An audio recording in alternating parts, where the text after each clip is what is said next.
नमस्कार साथियों, स्वागत है आप सभी का एक बार फिर से आपके अपने YouTube चैनल उड़ान कोचिंग इंस्टीट्यूट में। साथियों, मैं विक्रांत गोस्वामी आपके बीच उपस्थित हूँ फिर से एक हिंदी की बहुत ही महत्वपूर्ण क्लास लेकर, जिसमें आज हम पढ़ेंगे कारक एवं कारक चिन्हों के बारे में। बहुत ही महत्वपूर्ण टॉपिक है, बहुत ही इंटरेस्टिंग टॉपिक है और इसमें कंफ्यूजन बच्चों को सबसे ज्यादा रहता है। अधिकतर स्टूडेंट्स को मैं देखता हूं, उनको कारक और कारक चिन्हों में क्या होता है बहुत ज्यादा कंफ्यूजन रहता है। तो आप इस वीडियो को अंत तक अवश्य देखिएगा, आपका एक एक डाउट, एक एक प्रॉब्लम आपकी सॉल्व हो जाएगी बिल्कुल डिटेल में, बहुत अच्छे से, पॉइंट टू पॉइंट, बिल्कुल लॉजिक के साथ और सारी ट्रिक्स के साथ हम इसको पढ़ेंगे। और कहां कहां पर कैसे कैसे फंसने के चांसेस होते हैं क्वेश्चंस में, वो भी मैं आपको बतलाऊंगा। तो वीडियो में अंत तक जरूर बने रहिए। चलिए शुरू करते हैं बिना किसी देरी के। सबसे पहले शुरुआत हिंदी की कहां से होती है? हर एक चीज की परिभाषा से। तो सबसे पहले हम देखेंगे क्या कि हमारा जो कारक ये शब्द हमको यहाँ पर दिख रहा है, इसकी परिभाषा क्या है, या फिर दूसरे शब्दों में कहें तो कारक किसको कहते हैं। तो चलिए मैं आपको सबसे पहले वो परिभाषा बतलाता हूं जो आप हर जगह पढ़ते होंगे, कुछ समझ में आती होगी, कुछ समझ में नहीं आती होगी, कुछ कंफ्यूज करती होगी। पहले वो परिभाषा पढ़ लेते हैं, फिर मैं आपको समझाऊंगा कि इस परिभाषा का अर्थ क्या है। तो देखिए, कारक की परिभाषा क्या होती है? संज्ञा या सर्वनाम का वाक्य के अन्य पदों, विशेषता, क्रिया से जो संबंध होता है उसे कारक कहते हैं। ठीक है, तो ये परिभाषा तो आप सबने बहुत बार पहले पढ़ी होगी, लेकिन इसका पूरा मतलब आपके शायद कुछ की समझ में आया हो, अधिकतर बच्चों को समझ में नहीं आया होगा। तो चलिए मैं आपको बतलाता हूं कारक है क्या चीज। देखिए, कारक क्या होता है? कारक होता है हमारा, कारक का अगर मैं बात करूं शाब्दिक अर्थ, तो ये होता है करने वाला। क्या होता है? करने वाला। ठीक है, तो ये करने वाला का क्या अर्थ है, कारक का क्या अर्थ है, हम बात करें तो करने वाला का अर्थ क्या है? हमारा क्रिया जो है हमारी, मैंने आपको बतलाया कि क्रिया जो है, कोई भी करने का मतलब क्या है? क्रिया करना। तो जो क्रिया है हमारी, क्रिया को पूरी तरह से करने के लिए, क्रिया को कंप्लीट करने के लिए किसी ना किसी भूमिका में जो जो शब्द हमारे यूज होते हैं, जो जो शब्द, जो जो शब्द हमारे भूमिका निभाते हैं इसमें, उनको क्या कहते हैं? उनको हम कहते हैं कारक। सिंपल शब्दों में अगर बात करें हम, तो हमारा कोई भी जो वाक्य होता है उसमें क्या होता है? कोई ना कोई क्रिया हो रही होती है। जिस वाक्य में कोई ना कोई क्रिया हो रही है उसमें क्या होगा? उसमें कारक होंगे। अब हम कैसे पहचानेंगे कि भाई कारक क्या चीज है? तो क्रिया में क्या होता है, आप जानते हैं कि विभिन्न विभिन्न हमारे संज्ञा शब्द यूज होते हैं। क्या होता है हमारा कारक के अंदर कि एक वाक्य में क्या होता है? विभिन्न संज्ञा या सर्वनाम शब्द जो हैं, शब्द प्रयोग में आते हैं या फिर होते हैं भी बोल सकते हैं कि वाक्य में क्या होता है? विभिन्न हमारे संज्ञा शब्द होते हैं। ठीक है, अब ये जो हमारे विभिन्न संज्ञा शब्द हैं, किसी वाक्य में एक संज्ञा हो सकती है, दो हो सकती है, तीन, चार, कई सारे संज्ञा शब्द हमारे हो सकते हैं। तो ये जो हमारे संज्ञा शब्द होंगे, इनका जो क्रिया से संबंध होगा, इनका जो क्रिया से संबंध होगा उसको बोलेंगे कारक, और उस संबंध को दिखाने के लिए जिस हम चिन्ह का यूज करेंगे उसको बोलेंगे कारक चिन्ह। समझ में आ गया? एग्जाम्पल से समझते हैं। अब जैसे हमने यहां पर एक सेंटेंस लिखा है, राम ने सत्य के लिए रावण से युद्ध किया। ठीक है, तो अब यहां पर क्रिया क्या हो रही है? यहां पर क्रिया हो रही है युद्ध करने की क्रिया हो रही है। ठीक है, क्रिया क्या है हमारी? युद्ध किया जा रहा है, तो युद्ध करने की क्रिया है। अब इस युद्ध करने की क्रिया को देखिए कौन कौन सी चीज इससे बिलोंग हो रही है। भाई हम बात करें, राम क्या है? संज्ञा। सत्य क्या है? संज्ञा। रावण क्या है? संज्ञा। तो इस क्रिया को पूरा करने के लिए इन सब संज्ञाओं की आवश्यकता पड़ रही है। ठीक है, ये सब अपना अपना रोल अदा कर रहे हैं, किसमें? क्रिया को पूरा करने में। ठीक है, अब इन सब संज्ञाओं को इस क्रिया से जोड़ कौन कौन से शब्द रहे हैं? राम को जोड़ रहा है ने, सत्य को जोड़ रहा है के लिए, रावण को जोड़ रहा है से। ठीक है, तो ये 3 शब्द हमें दिख रहे हैं जो इन विभिन्न संज्ञाओं को क्रिया से जोड़ रहे हैं। तो इन शब्दों को हम क्या बोलेंगे?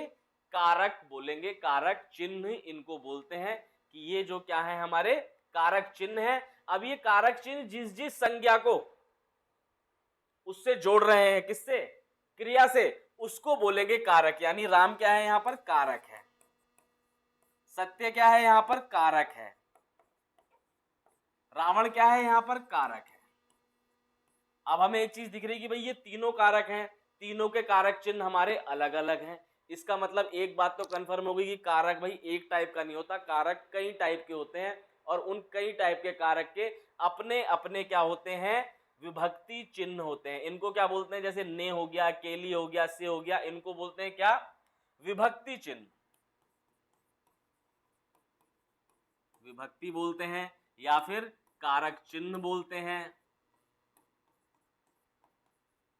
या फिर इनको परसर्ग भी बोलते हैं। आपने ये शब्द सुना होगा, परसर्ग। तो विभक्ति बोल दीजिए, कारक चिन्ह बोल दीजिए या फिर परसर्ग बोल दीजिए, वो सब क्या है?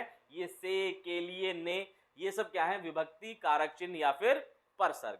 तो दो बातें हमारी क्लियर हो गई कि भाई कारक क्या होता है और कारक चिन्ह क्या होते हैं। अब हम आगे बात करते हैं किस चीज की, कि भाई देखिए हमने देख लिया यहाँ पर कि एक ही वाक्य में हमारे 3 कारक आ गए और तीनों कारक की विभक्ति चिन्ह अलग अलग है।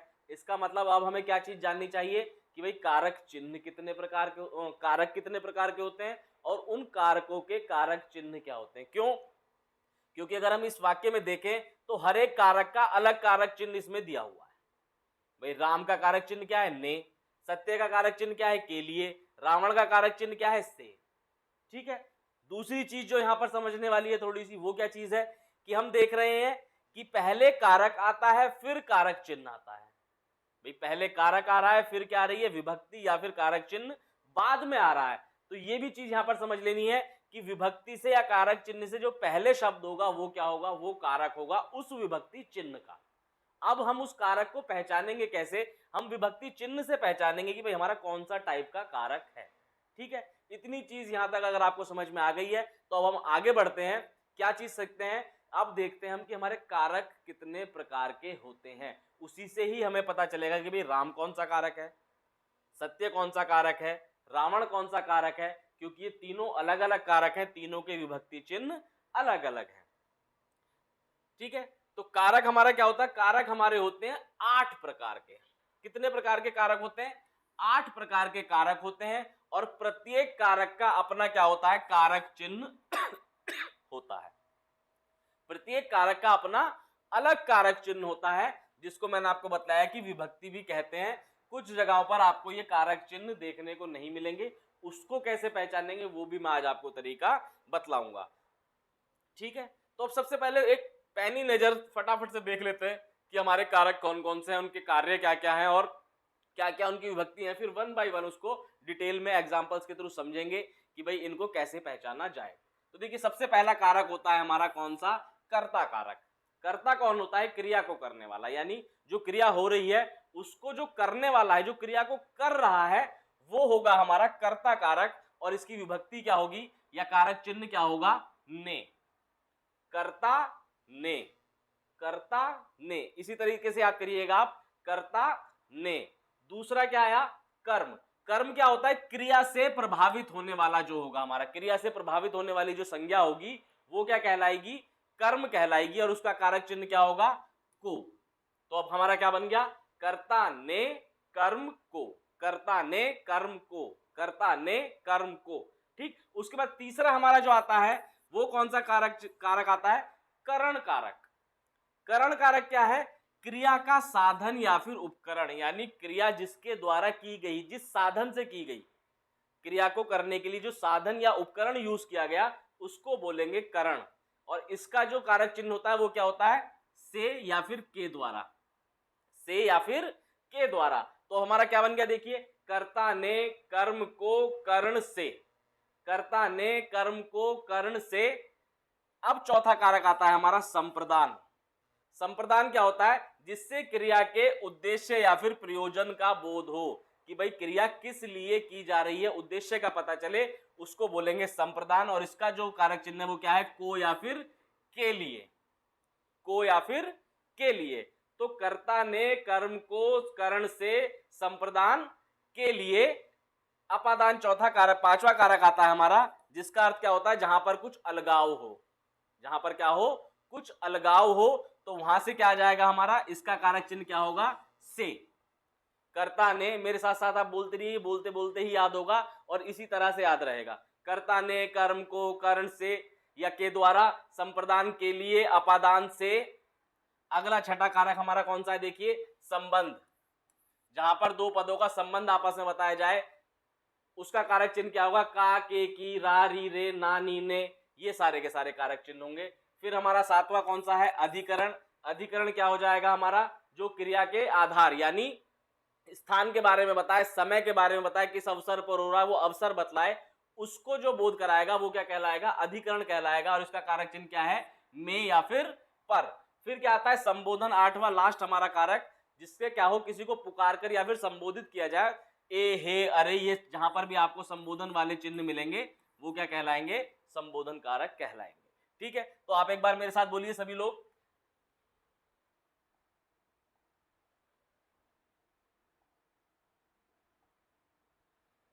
कर्ता ने कर्म को करण से संप्रदान के लिए, अपादान से, संबंध का के अधिकरण में पर, संबोधन ए, हे, अरे, ओ। ठीक है, इस तरह से आप इसको एक राइम में याद करिए, बहुत ही इजीली याद हो जाएगा। और जब आपको ये याद हो जाएगा तो इसका याद होना बहुत ज्यादा जरूरी है। क्यों, नहीं तो फिर कंफ्यूजन हो जाता है। देखिए, समझेंगे कैसे, हम पहचानेंगे कैसे, वो तो मैं आपको सारी ट्रिक्स बतला दूंगा, लेकिन उसके लिए सबसे पहले जरूरी क्या है कि भाई कहीं पर आपको ने लिखा हुआ दिख गया तो आपको पता होना चाहिए कि भाई ने किसका कारक चिन्ह है, किसकी विभक्ति है, किस कारक की विभक्ति है।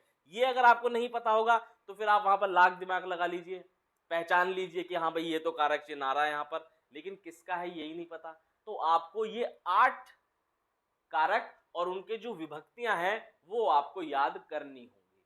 ठीक है, आप इसको इसी राइम में, कर्ता ने कर्म को करण से, यही सब तरीके, सब लोग, पूरी हमारे जितने भी स्टूडेंट मैंने देखे आज तक, जितने लोगों से मिला, सब इसी तरीके से याद करते हैं। आप इसी राइम में इसको याद कीजिएगा, बहुत इजीली याद आपको हो जाएगा। ठीक है, चलिए आगे बढ़े। अगर हम बात करें अब कि हमारे अलग अलग, अब वन बाय वन एक एक कारक को देखते हैं और उससे संबंधित कुछ नियमों को देखते हैं कि कैसे हम पहचानेंगे, कैसे हम डिफाइन करेंगे कि भाई ये कौन सा कारक है। ठीक है, तो सबसे पहले हम बात करते हैं कर्ता कारक की। पहला हमारा कौन सा था, कर्ता कारक, और इसका हमारा जो विभक्ति चिन्ह था वो क्या था, ने। तो कर्ता कारक का हमारा विभक्ति चिन्ह क्या था, ने। तो अब देखिए कर्ता कारक क्या होता है, संज्ञा या सर्वनाम के जिस रूप से क्रिया के करने वाले का बोध हो, यानी क्रिया को जो कर रहा है, क्रिया का जो करने वाला है उसको क्या बोलेंगे, कर्ता बोलेंगे, उसे कर्ता कारक कहते हैं। इसका चिन्ह ने होता है। ठीक है, अब इसमें एक चीज महत्वपूर्ण है क्या, कि आपको ने लगा हुआ भी दिख सकता है और कुछ क्रियाएं, कुछ वाक्य ऐसे होंगे जिसमें ये हमारा जो विभक्ति चिन्ह है ये नहीं होगा। ठीक है, कई जगहों पर विभक्ति चिन्ह होगा, कहीं जगहों पर विभक्ति चिन्ह नहीं होगा। जब ये विभक्ति चिन्ह होगा तो पहचानना बहुत ही आसान है। रमेश ने पुस्तक पढ़ी, अब हमें पता है कि भाई ने किसका है, कर्ता कारक की विभक्ति है ये, तो हमारा रमेश क्या हो गया, कर्ता हो गया। अब आप अगर वाक्य को थोड़ा ध्यान से अपने आप समझेंगे तो देखिए, रमेश ने पुस्तक पढ़ी, क्या क्रिया हुई यहाँ पर, पढ़े जाने की क्रिया हुई। क्या क्रिया हुई, पढ़ने की क्रिया हुई। और इस क्रिया को किया किसने है, रमेश ने किया है। तो क्रिया को करने वाला कौन है, रमेश है, यानी रमेश क्या है, कर्ता है। इसकी विभक्ति क्या है, ने। अब अगर हम दूसरा सेंटेंस देखें, सुनील खेलता है, क्रिया हो रही है, क्या हो रही है क्रिया, खेलने की क्रिया हो रही है भाई, खेलने की क्रिया हो रही है, लेकिन विभक्ति चिन्ह गायब है। लेकिन हमें पता कर कौन रहा है, सुनील कर रहा है।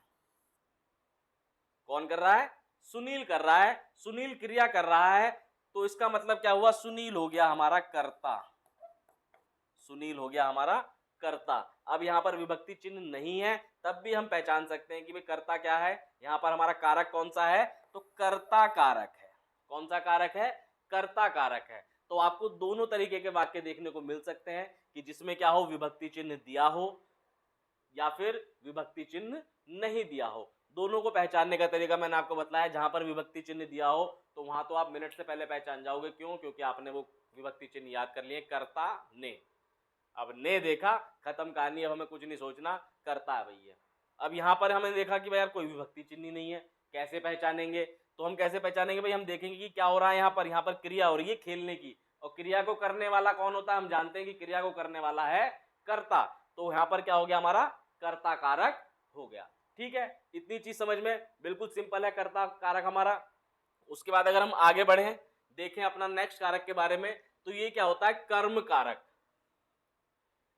कर्म कारक मैंने आपको बताया था, कर्म कारक क्या है? संज्ञा या सर्वनाम के जिस रूप पर क्रिया का प्रभाव या फिर फल पड़े, यानी संज्ञा या सर्वनाम का वो रूप जिस पर क्या हो रहा हो? क्रिया का प्रभाव पड़ रहा हो, उसको क्या बोलेंगे? उसको बोलेंगे हम कर्म कारक। उसको बोलेंगे हम कर्म कारक। विभक्ति हमको पता है इसकी, कर्ता ने कर्म को, कर्ता ने कर्म को, तो कर्म की विभक्ति हमारी क्या है? को है। अब इसका भी वही खेल है कि कहीं पर आपको ये विभक्ति लगी हुई मिल जाएगी, कई जगहों पर आपको ये विभक्ति लगी हुई नहीं मिलेगी। तो उसके लिए आपको क्या पता होना चाहिए भाई कि कर्म हम कहते हैं किसको है? कर्म हम उसको कहते हैं जिस पर क्रिया का प्रभाव पड़ रहा हो। वाक्य से समझते हैं, उसने सुनील को पढ़ाया। अब देखिए क्रिया क्या हुई यहां पर हुई पढ़ाने की क्रिया। क्या क्रिया हुई भाई? पढ़ाने की क्रिया हुई। किसने करी? उसने करी। तो ये क्या हो गया भाई? ये हो गया कर्ता। ठीक है, अब इस क्रिया का से प्रभावित कौन हो रहा है? भाई पढ़ाने की क्रिया आ रही है, तो पढ़ कौन रहा है? पढ़ रहा है सुनील। सुनील प्रभावित हो रहा है, तो सुनील क्या हो गया? कर्म कारक हो गया हमारा। सुनील क्या हो गया हमारा? कर्म कारक हो गया। बाकी हमको विभक्ति तो दिख ही रही है, जैसे ही हमने को देखा भाई ये क्या है? कर्म कारक की विभक्ति है। ये हमारी क्या है? कर्म कारक की विभक्ति है, हम पहचान गए।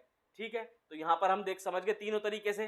पहला हमने देख लिया कि भाई किस पे असर पड़ रहा? सुनील पे पड़ रहा, तो कर्म कारक। कर्ता कारक कौन है? उसने। क्रिया क्या हो रही है? पढ़ाने की क्रिया हो रही है। पढ़ाया किसको जा रहा है? सुनील को पढ़ाया जा रहा है, तो क्रिया से प्रभावित कौन हो रहा है? सुनील हो रहा है।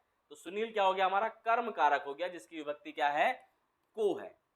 मोहन ने चोर को पकड़ा। अब यहां पर क्या क्रिया हो रही है? पकड़े जाने की क्रिया हो रही है।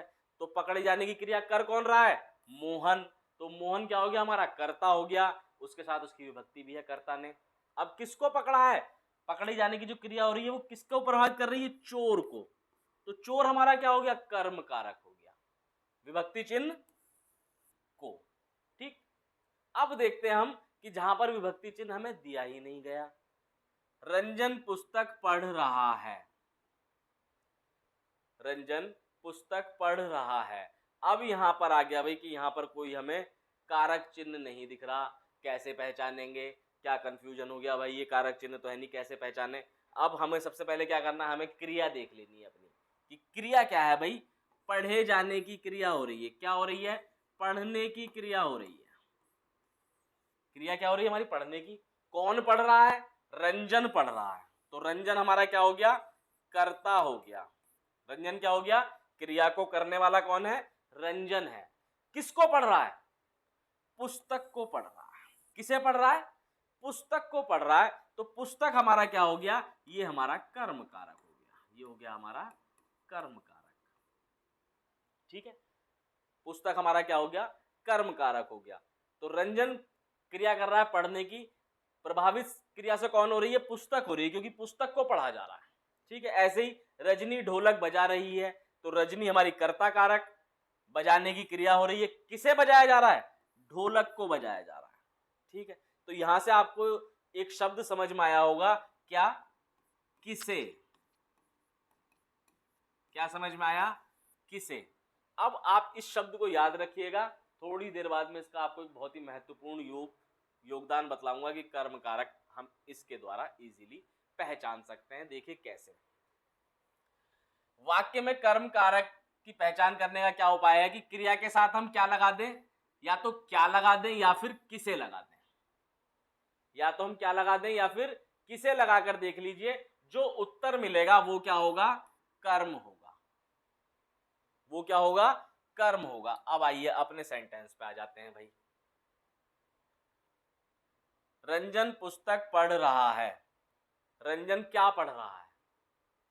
क्या बतलाया मैंने कि आपको क्या करना है, आपको करना है कि क्रिया के साथ क्या लगा देना है, क्या या फिर किसे लगा देना है।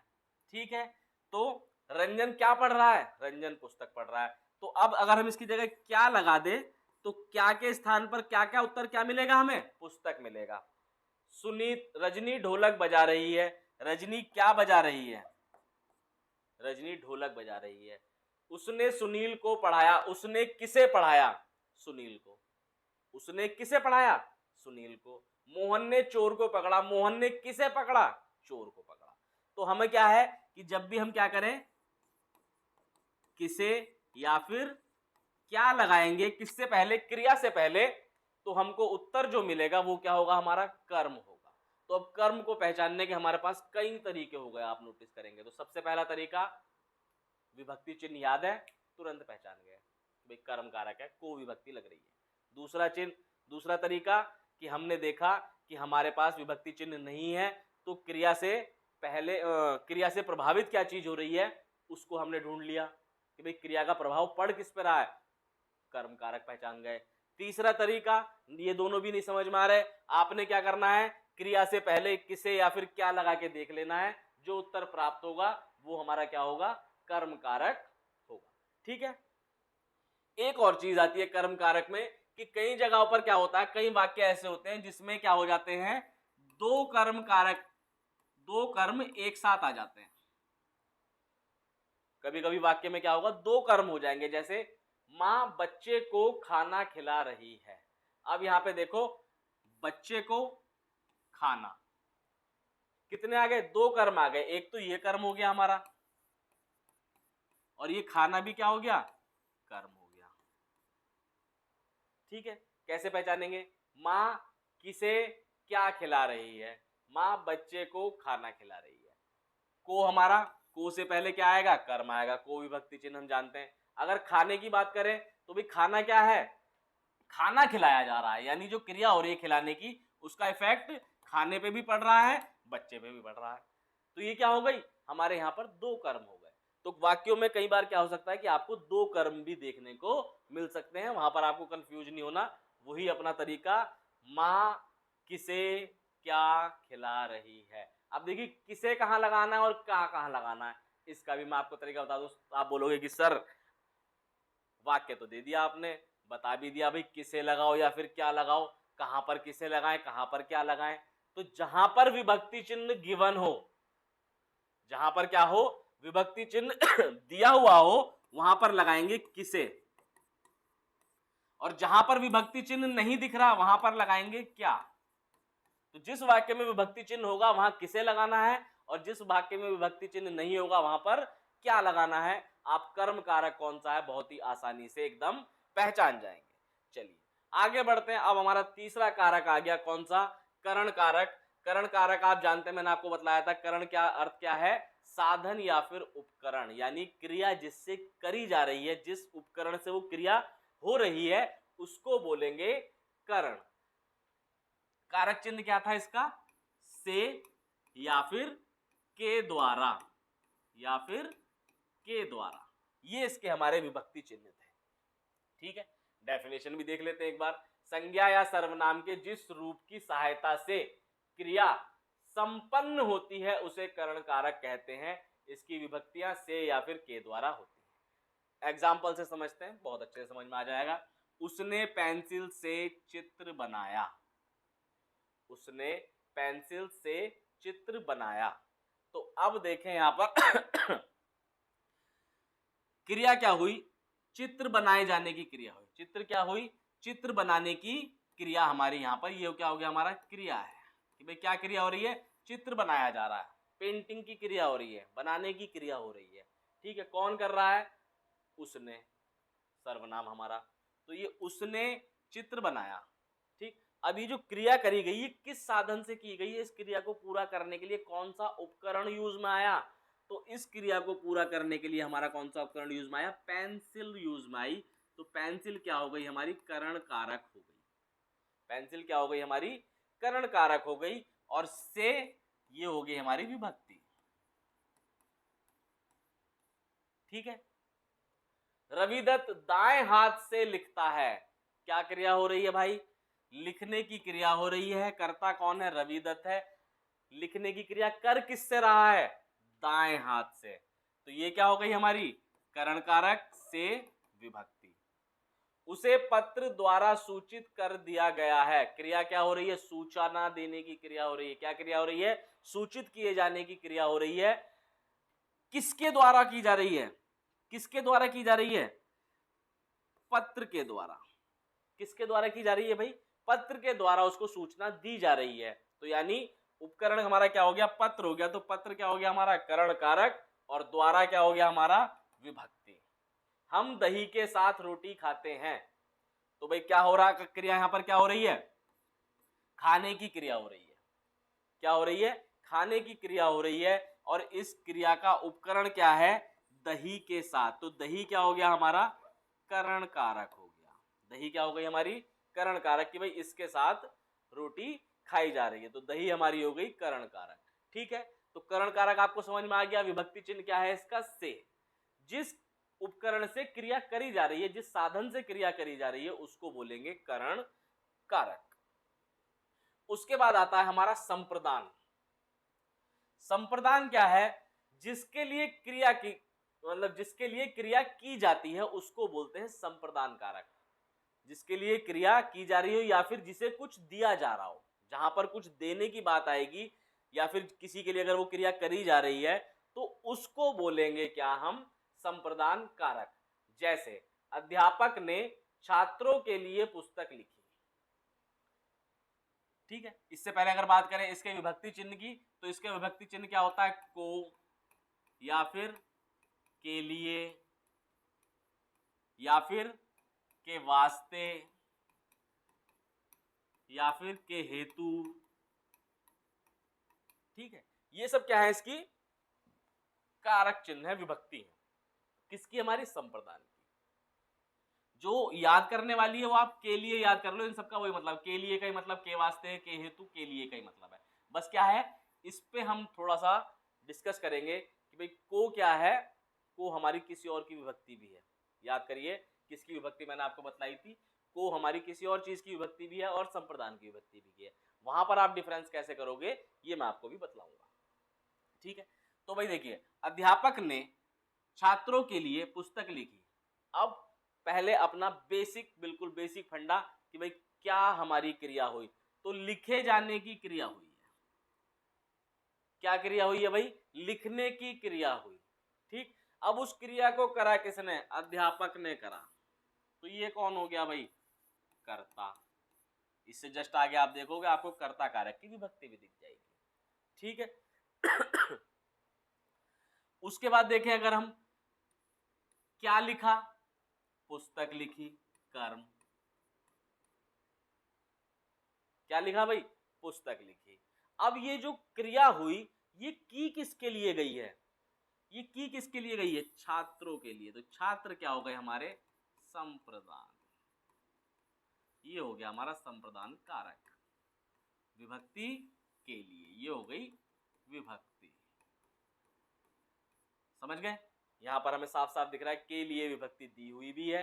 हमें पता है के लिए विभक्ति किसकी है, संप्रदान की। तो छात्र जो ये जो शब्द है छात्रों, ये क्या है, ये हमारा संप्रदान कारक है। दूसरा, अपनी पुस्तकें दूसरों को मत दो। अपनी पुस्तकें दूसरों को मत दो। अब यहां पर क्या क्रिया हो रही है, यहां पर क्रिया क्या हो रही है, ना देने की क्रिया। क्रिया करने से मना किया जा रहा है कि मत दो। तो क्रिया हमारी ये हो गई। अब यहां पर अगर हम बात करें कि भाई ये क्रिया किसके लिए मना करी जा रही है, भाई ये क्रिया जो करने से मना किया जा रहा है यहां पर, तो ये क्रिया करने से किसके लिए मना किया जा रहा है, दूसरों के लिए, कि दूसरों को मत दो। तो ये क्या हो गया हमारा, ये हमारा हो गया संप्रदान कारक। यहां पर विभक्ति क्या आई, को। विभक्ति क्या आई, को। ऐसे ही बाबू ने भिखारी को 10 रुपए दिए। बाबू ने भिखारी को 10 रुपए दिए, क्या क्रिया हुई, 10 रुपए देने की क्रिया हुई, किसके लिए हुई, भिखारी के लिए हुई, तो भिखारी क्या हो गया, संप्रदान कारक, विभक्ति आ गई को।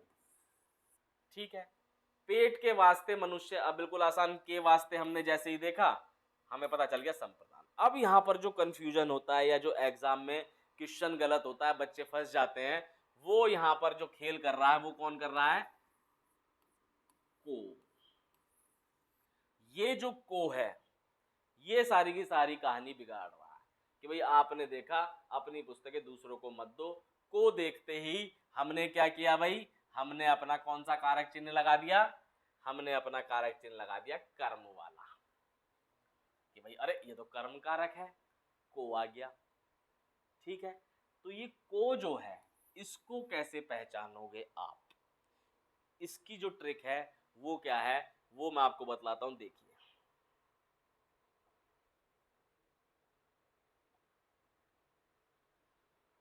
जहां पर भी आपको देने का भाव दिखे या देने की बात हो रही हो, जहां पर भी क्या हो, कुछ भी चीज किसी को देने की बात की जा रही हो या ना देने की बात की जा रही हो, वहां पर क्या होगा, वहां हमारा संप्रदान कारक होगा, चाहे कारक चिन्ह कोई भी लग रहा हो, चाहे कारक चिन्ह कोई भी लग रहा हो, जिसे देने की बात हो रही होगी वो क्या होगा, संप्रदान कारक होगा।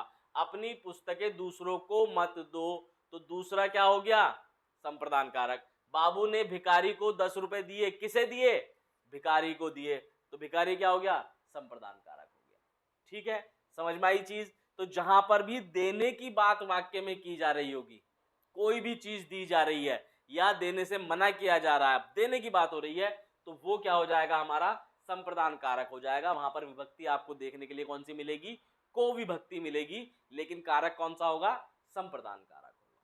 ठीक है, समझ में आ गई। आप इस बात को अलग से हाईलाइट करके पॉइंट बना के लिख लीजिए कि जहां पर भी क्या हो, देने की बात की जा रही है, फिर चाहे वहां पर कोई भी, मतलब देने की बात से मतलब है कि जिसको चीज दी जा रही है, जिसको चीज दी जा रही है उसे हम क्या बोलेंगे, उसको हम संप्रदान कारक बोलेंगे, या फिर जिसे चीज देने से मना किया जा रहा है उसको हम क्या बोलेंगे, संप्रदान कारक बोलेंगे।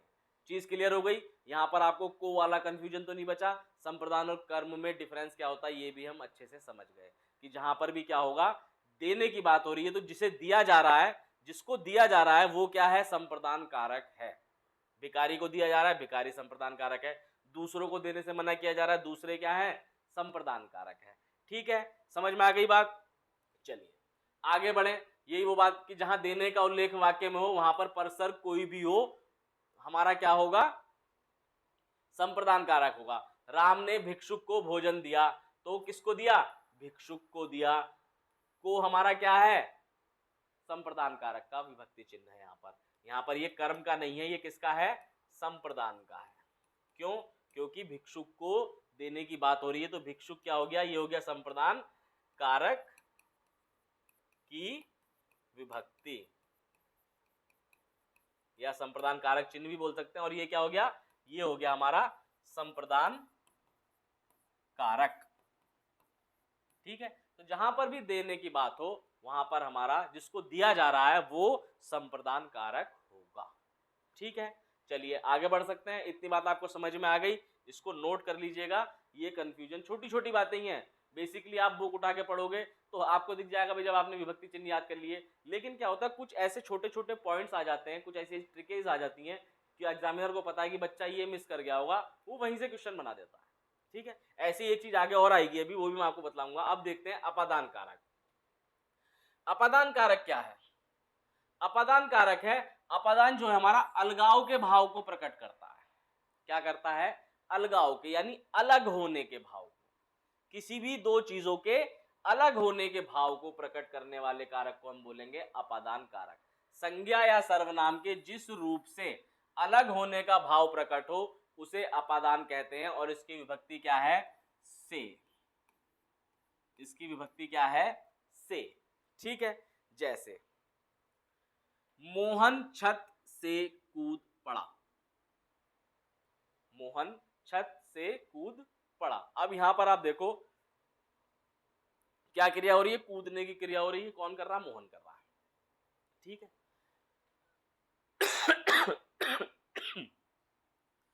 अब मोहन छत से कूद गया। भाई ये थी छत, ये खड़ा था मोहन, अब ये यहां से कूद गया। तो कूदने के बाद मोहन या तो जमीन पे होगा या हवा में कहीं होगा, यानी इसका मतलब अब मोहन यहां पे नहीं है। अब मोहन यहां पे नहीं है, इससे क्या हो गया, अलग हो गया। भाई मोहन क्या हो गया, छत से अलग हो गया। तो अब जब जैसे ही अलगाव हमें दिखा, हमने तुरंत पहचान लिया कि भाई ये छत क्या है, ये छत हमारी अपादान कारक है। क्या है, अपादान कारक है। और ये क्या है, अपादान कारक की विभक्ति। ठीक है, वह कल ही दिल्ली से लौटा है। अब देखो यहां पर कल तक कहां था वो, क्या वाक्य बताया जा रहा है कि कल तक वो दिल्ली में था, अब वो दिल्ली में है नहीं, वो वापस आ गया। तो दिल्ली से अलग हो गया। तो क्या हो गया, ये से क्या है, अपादान कारक है। क्या है, अपादान कारक है। ठीक है, यमुना यमुनोत्री से निकलती है। अब यहां पर क्या है, यमुना कहां से निकल गई, यमुनोत्री से। तो ये से क्या हो गया, अपादान कारक। यह घर से कई बार भाग चुका है। अब घर से भाग चुका है, यानी घर से क्या हुआ था, अलग हुआ था, अलगाव की बात। तो ये क्या हो गया, हमारा अपादान कारक हो गया। समझ में आ गई बात, कि जहां पर भी हमारा क्या होगा, दो संज्ञाओं को, सर्वनाम संज्ञाओं को या सर्वनाम सर्वनाम को अलग होने की बात, अलगाव की बात की जा रही होगी, वहां पर हमारा कारक चिन्ह आएगा से, और कारक कौन सा होगा, अपादान कारक होगा। अब आपके दिमाग में एक चीज घूमनी चाहिए, अगर आपको याद होगी तो, कि ये जो मैंने से यहां पर लिखा है, ये किसी और चीज की भी विभक्ति है, किसी और चीज का भी कारक चिन्ह है। जल्दी से बताइए कमेंट बॉक्स में किसका कारक चिन्ह है, तो फिर मैं आपको इन दोनों में डिफरेंस बतलाऊंगा कि भाई इन दोनों को आप कैसे पहचानोगे। उससे पहले हम देख लेते हैं अपना अगला कारक कौन सा, संबंध कारक। बहुत ही सबसे आसान, नाम से क्लियर, संबंध। तो जहां पर भी क्या हो, संज्ञा व सर्वनाम शब्दों का संबंध वाक्य के अन्य शब्दों के साथ प्रकट किया जाए, वहां पर संबंध कारक होगा। राम मोहन का मित्र है। राम जो है किसका मित्र है, मोहन का मित्र है। तो यहां पर क्या बताया गया भाई, राम और मोहन का संबंध बताया गया। क्या बताया गया, राम और मोहन का संबंध बताया गया। हमको साफ साफ दिख रहा है कि भाई का किसका कारक चिन्ह है, संबंध का कारक चिन्ह है। तो आप दोनों तरीके से पहचान सकते हो कि भाई दो चीजों का संबंध बताया गया तो संबंध कारक होगा। यह पुस्तक किसकी है, अब यहाँ पर संबंध बताया नहीं जा रहा, लेकिन संबंध पूछा जा रहा है। तो फिर ये क्या होगा, किसकी जगह पे क्या आएगा, जो भी चीज आएगा उसका संबंध किससे होगा, पुस्तक से होगा। तो यहाँ पर भी क्या हो गया, संबंध कारक हो गया। यह पुस्तक मेरी है, तो फिर पुस्तक और मेरी, इन दोनों का संबंध बताया जा रहा है, तो ये क्या हो गया, संबंधवाचक हो गया। अब आप विभक्ति देखोगे, की, री। मैं अपना काम करती हूं, तो अपना ना आ गया, अपना मतलब अपना, तो मैं अपना काम करती हूं, किस में संबंध बताया, मैं में और अपना में। ठीक है, अपना काम में। तो यहां पर क्या हुआ, संबंध हो गया। तो जहां पर भी आपको संबंध बताया जाए वाक्य के दो शब्दों में, वहां पर क्या होगा, संबंध कारक होगा। क्या देखने को मिलेंगे आपको, के, का, के, की, या फिर रा, रे, री, या फिर ना, ने, नी। ये सारे के सारे विभक्ति चिन्ह आपको देखने को मिलेंगे। इसको पहचानना तो सबसे ही आसान है, बहुत इजीली आप पहचान भी लेते होंगे। इससे आगे बढ़ते हैं। अब आता है हमारा अधिकरण। अधिकरण कारक क्या है, अधिकरण कारक वो है कि जो हमें क्या बतलाए, क्रिया के होने का स्थान बतलाए या फिर काल या अवसर बतलाए। ठीक है, किसी भी क्रिया के होने का स्थान, यानी क्रिया कहां पर हो रही है, किस समय पर हो रही है, किस अवसर पर हो रही है, उसको बताने वाला जो शब्द होगा उसको बोलेंगे अधिकरण कारक। और उसके चिन्ह को क्या बोलेंगे, अधिकरण कारक चिन्ह। और इसका कारक चिन्ह क्या होता है, विभक्ति आपको याद होंगी क्या होती है, में, या फिर पर, या फिर के ऊपर, के अंदर, के बीच में, के मध्य। ठीक है, ये सारी क्या होंगी, इसकी विभक्तियां होंगी। जैसे दो टाइप के होते हैं, क्या क्या बता सकते हैं, स्थान और समय। तो पहला होता है स्थान बोधक, कि हमको स्थान बताया जा रहा हो। जैसे चिड़िया पेड़ पर बैठी हैं, तो चिड़िया बैठी हैं, क्या क्रिया हो रही है, बैठने की क्रिया, बैठी हैं। कहाँ बैठी हैं, स्थान क्या है, पेड़। तो पेड़ क्या हो गया हमारा, अधिकरण कारक हो गया। क्या हो गया? अधिकरण कारक हो गया। पर अधिकरण की विभक्ति में पता है पर। वह सिंह वन में रहता है, वन क्या हो गया? अधिकरण कारक। में हमें पता ही है, में और पर किसकी है? घर के भीतर बैठो, तो जगह क्या बताई गई? घर के भीतर। अंदर बैठो, तो अंदर क्या है हमारा? अधिकरण कारक है। ठीक है, चलिए अब देखें, अगर समय बताने वाली बात हो तो समय बोधक क्या होता है? काल बोधक। मैं शाम को आऊंगा, तो क्या हुआ? क्रिया के होने का समय बतलाया गया, तो ये शाम क्या हो गई? अधिकरण। ठीक है, गाड़ी 4 घंटे में पहुंचेगी, 4 घंटे समय बताया गया, अधिकरण। परीक्षा मार्च में होगी, मार्च क्या है? अधिकरण। तो अधिकरण में हमें क्या पता चलेगा? समय का पता चलेगा और स्थान का पता चलेगा। तो जो शब्द क्रिया के होने का स्थान या फिर समय बतलाएंगे उनको बोलेंगे हम अधिकरण कारक। ठीक है, कारक चिन्ह इसका क्या होगा? में या फिर पर। में या फिर पर। चलिए आगे बढ़ते हैं। कई जगह पर आपको क्या मिलेगा? विभक्ति रहित अधिकरण मिल जाएगा, यानी अधिकरण नहीं होगा, मतलब विभक्ति नहीं दी होगी लेकिन वहां पर होगा अधिकरण। जैसे वह अगले साल आएगा, अब क्रिया क्या होगी? आने की क्रिया होगी। कब होगी? अगले साल। इसको आप कैसे पहचान सकते हो? कब और कहां लगा के। जो शब्द हमें क्या बतलाएं क्रिया के बारे में, कब हो रही है क्रिया और कहां पर हो रही है, वो शब्द क्या होंगे? अधिकरण। वह अगले साल आएगा, ऐसे वो कब आएगा? अगले साल। इस जगह पूर्ण शांति है, कहां पूर्ण शांति है? इस जगह। वह घर घर घूमता है, वह कहां घूमता है? घर घर। तुम्हारे घर सोना बरसेगा, तो कहां बरसेगा सोना? तुम्हारे घर। ठीक है, तो ये सब क्या हो गए? विभक्ति रहित अधिकरण है हमारे की। विभक्ति नहीं दे रखी, लेकिन हम पहचानेंगे कैसे भी? क्या बताया गया है? समय बतलाया गया और जगह बतलाई गई है। तो जो चीज क्रिया के होने का समय बतला रही है या फिर जगह बतला रही है वो क्या है? अधिकरण कारक है। ठीक है, आगे बढ़ते हैं। चलिए फिर आता है संबोधन। आंख बंद करके भी पहचान सकते हो आप इसे, कोई भी पहचान सकता है। क्या दिखेगा आपको? ये दिख जाएगा। जहां भी ये दिखे तुरंत बता दो कि भाई ये क्या है? संबोधन कारक है। ये क्या है? संबोधन कारक है। कहीं पर जब किसी को पुकार के बुलाया जाता है या कुछ सुनाया जाता है तो वहां पर क्या होता है? हम ऐसे लगाते हैं, हे भगवान, अरे भाई, अजी श्रीमान, देवियों और सज्जनों। ठीक है, तो ये साइन आपको जहां दिखे तुरंत क्या लगा देना है? ये क्या है? संबोधन कारक है, कि किसी को संबोधित किया जा रहा है। ठीक है, समझ में आ गई बात? चलिए अब हमने बात करी थी कि भाई हमारा जो है ऐसा दो कारक आ गए थे जिसमें क्या होता है? हमारा दोनों के कारक चिन्ह क्या है? से हैं। दोनों के कारक चिन्ह क्या है? से हैं। किस किस के थे? करण का भी कारक चिन्ह से है, अपादान का भी कारक चिन्ह से है।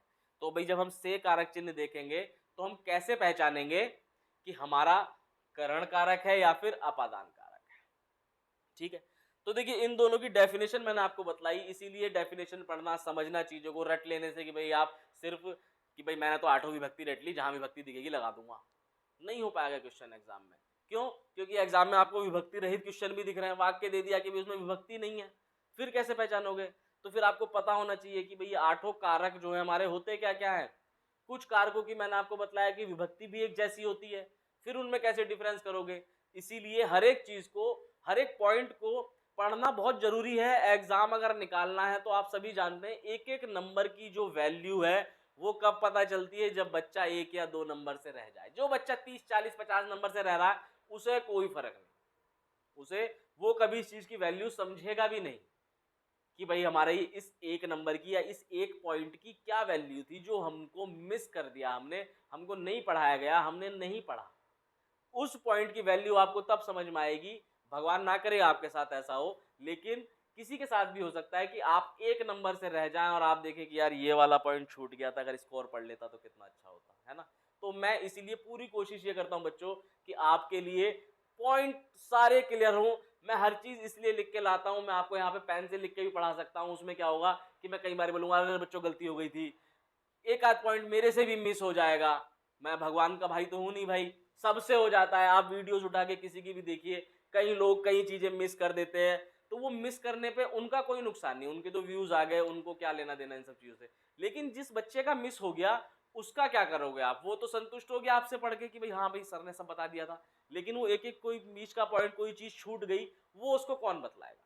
तो इसीलिए मैं आपके लिए हर चीज़ लिख के लाता हूँ कि लिखने में क्या है कि हमें कोई चीज़ मिस नहीं करनी, मुझे आपको एक-एक चीज़ बतलानी है, ठीक है? अब हम बात कर रहे हैं यहाँ पर क्या कि भाई करण और अपादान कारक में क्या अंतर है? क्योंकि दोनों का विभक्ति चिन्ह क्या है? से है। तो देखिए करण हम जानते हैं, करण क्या था? करण हमारा था उपकरण या फिर साधन, जिससे क्रिया की जा रही है। जैसे सुनील गाड़ी से मद्रास गया, तो क्या क्रिया हुई? जाने की क्रिया हुई। ये क्रिया करी किसके द्वारा, मतलब किस चीज से की गई? इसके लिए क्या साधन उपयोग में लाया गया? गाड़ी। क्या साधन उपयोग में लाया गया? गाड़ी। तो ये क्या हो गया? ये हमारा करण कारक हो गया। सुनील गाड़ी से गिर गया, अब सुनील क्या हुआ? गाड़ी से गिर गया, यानी गाड़ी से अलग हो गया। पहले गाड़ी में था, अब गाड़ी में नहीं है। तो यहां पर क्या हो गया? ये हमारा अपादान कारक हो गया, ठीक है? तो ये से क्या है? ये करण कारक की विभक्ति है, ये अपादान कारक की विभक्ति है। क्यों? क्योंकि यहां पर जो क्रिया हो रही है वो क्रिया क्या है? ये क्रिया का साधन है। यहां पर क्या है? क्रिया क्या हो रही है? गिरने की क्रिया हो रही है, लेकिन किस चीज से अलग हो रहा है? गाड़ी से अलग हो जा रहा है। भाई पहले सुनील कहां था? गाड़ी के अंदर था, गाड़ी से गिर गया। तो यहां पर क्या हो गया? ये हमारा अपादान हो गया। हम शहर से आए हैं, अब हम क्या हुआ? शहर से आए हैं, यानी शहर से तो आ गए, क्या क्या रहा हमने? शहर से अलग हो गए। भाई पहले शहर में थे, शहर से यहां आ गए, तो क्या हो गया? शहर से अलग हो गए, अपादान कारक। हम बस से आए हैं, तो जो हमारे आने की क्रिया हुई है वो किससे हुई है? उसका उपकरण क्या था? उसका साधन क्या था? बस था, ठीक है? तो इस तरह से आप करण और अपादान में डिफरेंस करेंगे कि जिस चीज से क्रिया करी जा रही है वो उपकरण क्या कहलाएगा? वो हमारा साधन कहलाएगा करण कारक। उसका विभक्ति चिन्ह आपको से होगा, देखने को मिलेगा। अपादान का भी से है, लेकिन यहां पर से का अर्थ क्या होगा? किसी दो चीजों के अलग होने की बात हो रही होगी, ठीक है? उस अलग होने को ही आपको बस समझना है कि जैसा आपने देखा हम शहर से आए हैं, बोले यार इसमें तो कुछ अलग नहीं हो रहा। आप नोटिस करो, से आया पहली चीज, तो दो बातें दिमाग में आ गई कि भाई या तो करण होगा या अपादान होगा, ठीक है? दो चीज क्लियर हो गई से देखते ही। अब हमें देखना है कि शहर से आने में जो क्रिया हुई, क्या शहर उसका साधन है? आने की जो क्रिया है उसमें शहर साधन तो नहीं है। शहर क्या है? शहर से आ गए हैं, तो शहर से अलग हो गए हैं, ठीक है? तुरंत लगा देंगे कि भाई अपादान कारक है, ठीक है? थोड़ी सी आप गौर करके प्रैक्टिस करेंगे, वाक्य को समझने की कोशिश करेंगे, तो आप देखेंगे कि आपका ये कारक वाला जिससे बच्चे सबसे ज्यादा डरते हैं, मेरा ये खुद का एक्सपीरियंस है कि मैंने बच्चों को जब भी कोई एग्जाम कराया, जब भी मैं पूछता हूँ, तो कारक चिन्ह से बच्चे बहुत ज्यादा डरते हैं। पता नहीं क्यों डरते हैं। अब मेरे ख्याल से जिन बच्चों ने ये वीडियो देख ली होगी उनको एक एक पॉइंट बिल्कुल अच्छे से क्लियर हो गया होगा। बस आपको जो करना है मेरे कहने पे, वो क्या चीज है? आप ये कारक चिन्ह याद अवश्य करना है। ये जो मैंने आपके लिए आठों कारक चिन्ह, आठों कारक लिख रखे हैं और उनकी विभक्तियां लिख रखी हैं, इनको आप एक राइम बनाकर, कर्ता ने कर्म को कर्ण से, संप्रदान के लिए अपादान से, संबंध का की के अधिकरण में पर संबोधन ए है अरे हो, ये इस तरीके से आप एक फ्लो बनाकर याद कर लीजिए। ज्यादा लंबा नहीं है, 8 ही सिर्फ शब्द हैं और उन 8 शब्दों की विभक्तियां हैं। और आप देखेंगे अगर आपने ये याद कर लिया तो समझा मैंने आपको एक एक पॉइंट दिया है, कहां कहां पर आप फंस सकते हैं वो भी मैंने आपको बतला दिया है। तो आप बिल्कुल भी इससे डरेंगे नहीं, बिल्कुल निश्चिंत हो जाइए, आपका क्वेश्चन 100% सही होगा। और अगर आपको मेरा पढ़ाया हुआ बच्चों अच्छा लग रहा है तो प्लीज़ मेरी रिक्वेस्ट आपसे बार बार सिर्फ एक ही होती है कि हमारे चैनल को प्लीज़ लाइक सब्सक्राइब शेयर कर दीजिए, इस वीडियो को लाइक सब्सक्राइब शेयर कर दीजिए। बहुत बहुत धन्यवाद। मिलते हैं अगली वीडियो में बहुत ही जल्दी एक और बहुत ही महत्वपूर्ण टॉपिक के साथ। Good bye.